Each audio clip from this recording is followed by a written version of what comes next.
Olá, começa o Religare, Conhecimento e Religião.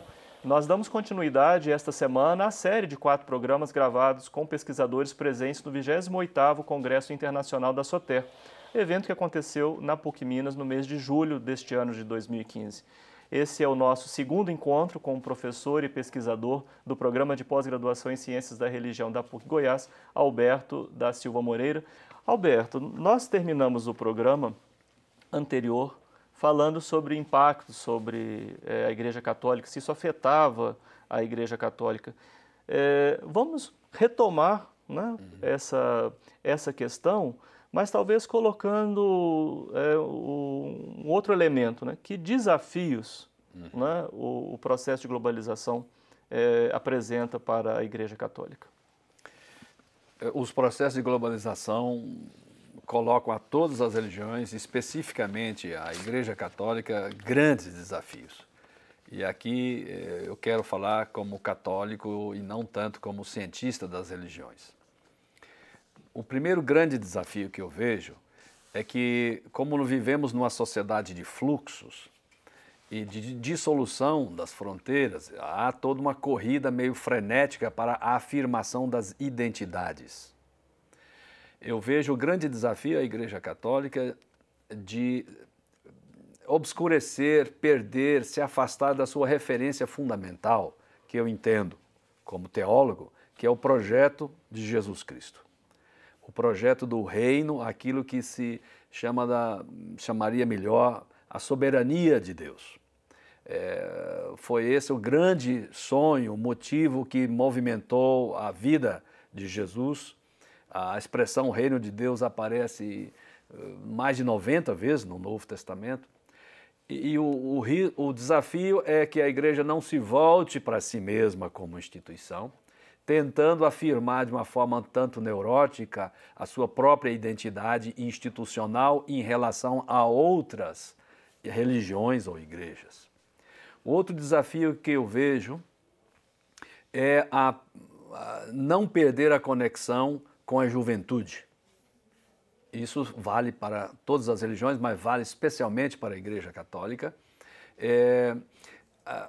Essa é algo que qualquer sociólogo percebe. E outro desafio também é não perder a conexão com as mulheres. Por quê? Toda a questão dos direitos humanos e a questão das mulheres ainda está para ser resolvida de forma satisfatória dentro da Igreja Católica, não tem sido enfrentada.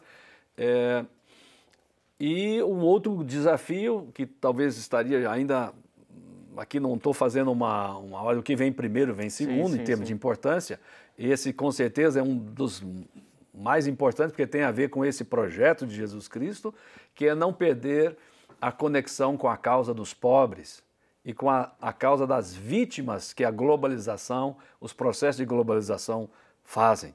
Não é? Nesse sentido, e também nos outros pontos que eu elenquei, eu tenho grande esperança e simpatia, porque percebo que o Papa Francisco deu a cada um desses pontos, ou está tentando dar uma resposta satisfatória ou encaminhar o enfrentamento dessa questão. Sobre o primeiro ponto, ele vem falando desde o início do seu pontificado do risco né, de uma igreja autorreferencial. Isso, autorreferencial que fica perdendo tempo e energia excessiva com os próprios interesses, e no fundo voltada para si mesmo, né, e não voltada para a causa da humanidade. Quer dizer, o sagrado é o ser humano, é a pessoa humana e principalmente aquela pessoa humana que padece sofrimento, as diversas formas de opressão, de marginalização. Sobre o tema da juventude, você falou especialmente a juventude, particularmente a Igreja Católica. É uma igreja envelhecida? Você falou que todo sociólogo saberia entender isso. Os dados mostram uma instituição envelhecida? É particularmente isso que você quer destacar? Eu quero destacar mais, não tanto a idade das pessoas que estão, digamos, a faixa etária. Digo, a presença de jovens na igreja, ela tem diminuído? ela tem diminuído ou ela pelo menos tem se deslocado em diversas, porque não há uma uniformidade da presença, digamos, da igreja, não há uma uniformidade de cenários, é a diferença. É claro que hoje o centro do cristianismo católico está no terceiro mundo, na América Latina, na África e não mais na Europa, onde há realmente um descenso muito forte. E nesses países, por exemplo, da Europa, os dois grupos que mais deixam a Igreja Católica são justamente as mulheres e os jovens, né? A conectação com os jovens é uma tarefa não fácil, mas a juventude ainda tem, digamos, pode ser considerada a portadora de uma esperança de transformação. Claro que não é um julgamento sobre as outras faixas etárias, mas geralmente a juventude... Mas é o futuro da instituição. Claro, né? E é o futuro também da humanidade no sentido que há aí uma disposição para mudanças e há uma energia, uma vontade. Agora, essa conexão com a juventude também não pode ser a qualquer custo, produzindo uma religião simplesmente light, que satisfaça os prazeres no sentido do aspecto estético da religião. Não é? Uma religião que só seja na forma de curtição estética, sensorial da religião. Então não é uma tarefa fácil.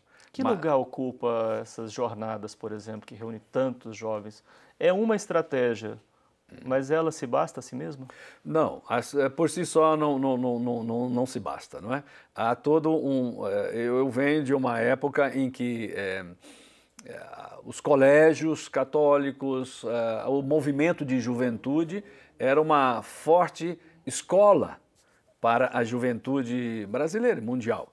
A gente pode até criticar, dizer que você está muito ligado só com classe média, que nas comunidades de base a juventude está junto com as crianças e os adultos e tal, isso é verdade, mas há uma perda dessa força pedagógica do movimento da juventude para influenciar positivamente a juventude, que desde a infância hoje, a sua a babá eletrônica é a televisão, são os filmes da Disney, não é? Ou seja, cada vez mais quem educa a juventude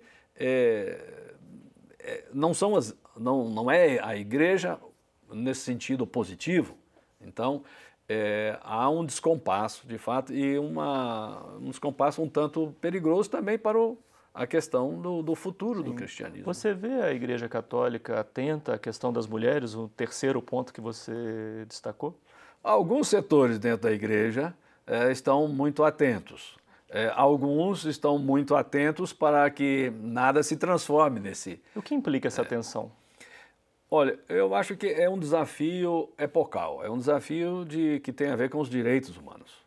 Essa questão da justificação, da não aceitação das mulheres ao sacerdócio por uma teologia muito rasa que diz que Jesus foi homem, foi varão e todos os seus discípulos, não bate com a realidade que nós conhecemos dos estudos bíblicos que mostram uma grande quantidade de mulheres seguidoras, diaconisas e, digamos, as principais responsáveis pelas igrejas domésticas. Então, é uma questão de uma verdade que se tornou patente para toda a humanidade, que o ser humano existe pelo menos em duas, digamos, modalidades, como feminino e masculino. Então, esse desafio da integração das mulheres, que são a maioria na Igreja Católica, não é? Não é apenas de serem aceitas ao sacerdócio, ao episcopado e talvez até ao papado, não é?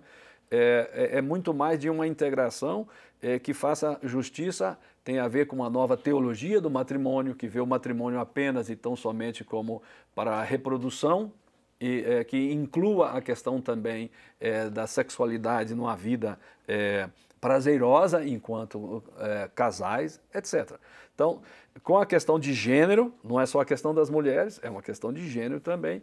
Esse é um grande desafio a ser e que está sendo enfrentado, mas ainda temos muito que caminhar nesse aspecto. Sim. Um ponto que dá o que falar, eu vou ter de interromper para fazer o intervalo, é a questão dos pobres. como uma pauta que é extremamente vinculada à proposta cristã, e a Igreja Católica não tem como se furtar isso. Sem dúvida, sem dúvida. Nesse ano vai haver em novembro um encontro nas catacumbas de Roma de algumas pessoas e bispos que assinaram em 1965, no final do Concílio Vaticano II, o famoso Pacto das Catacumbas, da compromisso com os pobres, pobres no sentido de todos os setores marginalizados, de todos aqueles que sofrem injustiça no mundo, não só pobres em termos econômicos, mas também os marginalizados por causa da sua cor, por causa da sua opção sexual, por causa do seu pertencimento étnico, no caso, por exemplo, dos ciganos e tantos outros, né? Aqui nós estamos falando de pobre, enquanto aquelas categorias humanas que sofrem marginalização, opressão e têm vedado seu acesso aos bens do consumo, à informação. No fundo, a uma vida digna. Sim, você incluiu todos os vitimados pelo processo de globalização, que é o tema do nosso programa. Eu vou chamar o intervalo e nós estamos conversando sobre globalização e religião. O Religário de hoje está conversando com o professor Alberto Moreira, da PUC de Goiás. É um breve intervalo e voltamos já.